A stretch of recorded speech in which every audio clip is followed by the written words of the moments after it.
Okay, in the first video we talked mostly about projection. In this video we're going to talk about selection. So basically we're talking about the where clause. So let's go to MySQL. Remember there's no password.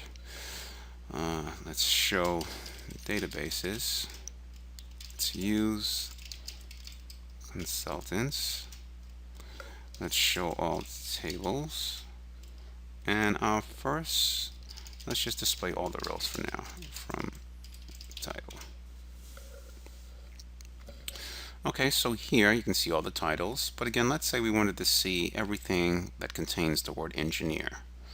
So what I'll do here in Notepad++, I like to type it there first, just to keep track of everything that I have. And the objective is to show all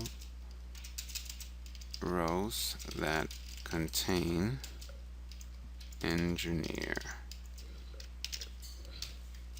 Let me increase the font size on this so you can see a little bit better.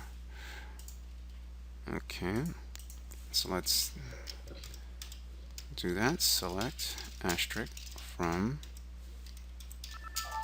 title where description.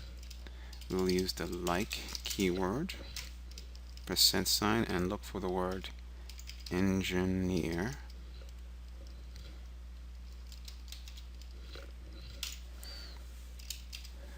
And based on this will find engineer anywhere in the column description.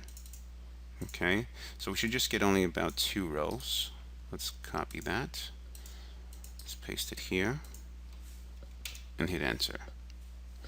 Okay, I got nothing, so that probably means I spelled something wrong. And let's see what's going on here. Engineer. And it looks right to me.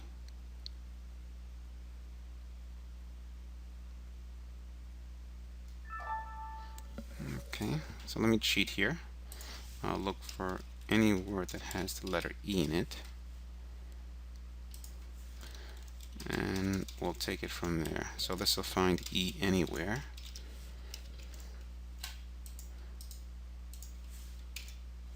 Okay, which brings back everything.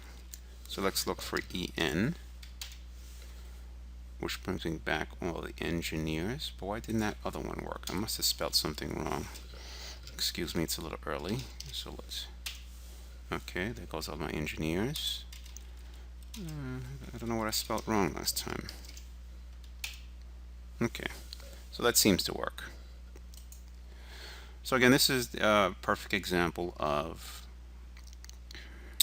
selection. Let's do another query here. Let's display everything again.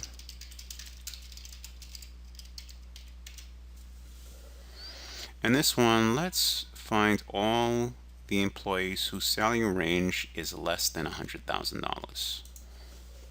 Okay, so here, let's display select asterisk from title where salary range 2 is less than 100,000. Remember, you can't put the column in the comma in SQL. I just did that so it's easy for me to read when I first type it. Again, don't forget the semicolon. And there it goes. These are all the employees, or all the titles that are less than 100,000. Now, this where clause, of course, is extremely important. That way you can filter out the rows that are specific to the particular topic that you're looking for. So the next step here is I'm going to talk about updates, deletes, and inserts. The where clause to me is especially important when you do an update, because without the where clause, if you try to update a particular row, it will try to update every single thing. So for example, let's do a test here. Now let's display all the rows here again. No S, Let's say here the CEO is going to give himself a raise because it's been a good year. So instead of $500,000, his salary range 2 here should be $600,000. So let's attempt to write that query. First command is update, the name of the table, title. Set is the column that you want to change. In this case, is salary range 2. We're going to set that to 600,000, where let's use his title ID, where his title ID is equal to 1300. So again, let's go over that. We're going to update the title table. Which column are we affecting? Salary range 2.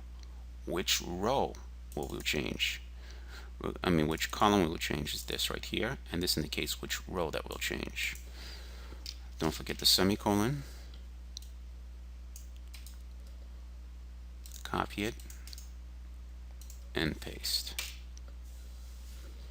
Let's display all the data again. And there he goes. He's got a $600,000 raise. Now, let's do another thing here. We're going to still do an update, but we're going to update every single row. So let's say this is the scenario. The company is doing really well. So what we decided to do for salary range 2, we're going to give everybody a 10% raise. So this is where I want to affect every single row. We'll take this exact same query here. Now in this case, let's eliminate the where clause. Of course, I'm not going to give everybody a $600,000 range. I'm $600,000 increase. But what I'm going to do here is I'm going to say take salary range, the old one, and multiply it by 1.10. So again, this will give you your 100%, meaning that if you make $100, you'll get the $100, but plus an additional 10%. So this will give everybody a 10% raise. So let's run this again. Copy. I'll paste it here now. Hit enter. There it goes. 12 were changed. So pay attention to this data here. And let's display all data again. And hit enter. Notice that everybody here has a 10% raise. 660,000. If you go up here, this was his previous actual salary. Here, 220,000, and there go the previous salary. So this is a case where we didn't need the where clause, but again, here I'd still be careful when using a where clause. I'd probably count the number of rows first before I would actually do that, meaning that run this statement. So what I could have done before I ran this statement, I could have run this particular query. So this is how many rows it will affect if I don't have a where clause. We'll talk about this statement in the next class, but basically I just did a row count here. With that, good luck and keep playing with SQL.